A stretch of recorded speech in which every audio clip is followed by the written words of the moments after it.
Hey guys, it's Monday, May 6th. Today I wanted to talk about a guide to better sets, S-E-T-S, sets. How many sets are necessary? Hopefully as little as possible. I can't speak for you, but I don't want to be in the gym as much as I love it any longer than I have to be.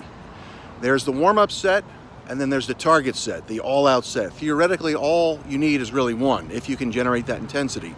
If you're on the highway, before you hit 65, it's 45 and 55. Warm up, and then an all-out set. The target set is like that set where you're trying to get one more rep or a little more weight than you've gotten before. It doesn't always happen. You have to battle and fight for it, but when it happens, it's exciting. And I have always kept a bodybuilding journal. I'd actually write it down if it was an honest attempt, and then I really got it. So that way you keep track.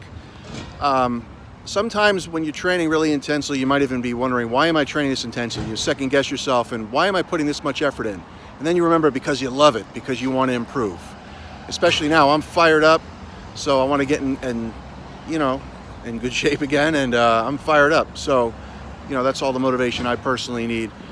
The other thing is, training with super intensity, you can't do it for long, but also it's very, very hard to achieve. Imagine if you were compelled. Someone said, if you don't get 2 more reps, this is going to happen.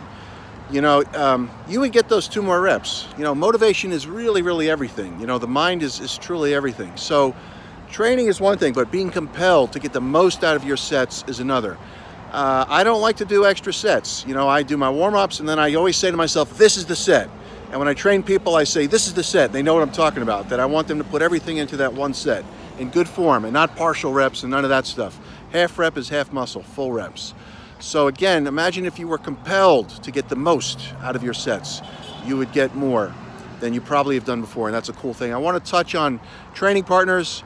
I've never been big on them. I'm not against them. I had one when I was competing. My legs at the time were a weak point. I needed to bring them up, and his I thought were a strong point, and it was cool for a while. Other than that, I've usually trained solo. It's just my own thing.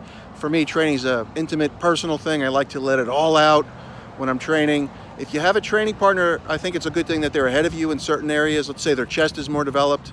That's good, because then you can try to aspire to their level. If they're punctual and on time and there to work, otherwise I'm not really for training partners. And they also should know how to spot.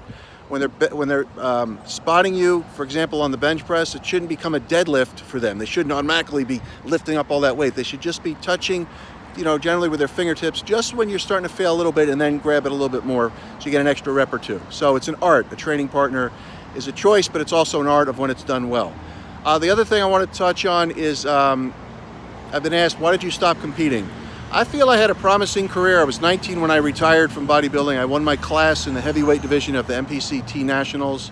My thing was always to improve from show to show. I had no control over the other competitors, and I really didn't care who was competing. But if I improved, which I did from show to show, I was always a winner, and I was really, really happy. And that is what the whole thing's about. Why did I retire? I didn't want to take it to a certain level, and I fell in love with screenwriting, writing movies at the time, and I've just had a huge love of writing, and that's continued to this day. And I don't need a plastic trophy to tell me, how my physique looks and everything. And today I like the same challenge of the bodybuilding, but I get in my best shape and I put it in books, my books, to help people. And books are forever. And to me, that's much more satisfying than a trophy. So that's my own opinion. I feel I would have been a good pro. I'm not going to, sit here and debate how I would have done this and that, because it didn't happen. I retired to pursue other pursuits. I'll always love bodybuilding. I think it's a very difficult, individualized sport, and to me the beauty of it is not on stage but in the gym, bettering yourself. So thank you. Like, dislike, subscribe to my channel, and if you have any questions, anything you'd like to see me cover, I am happy to. Have a great day. Thanks.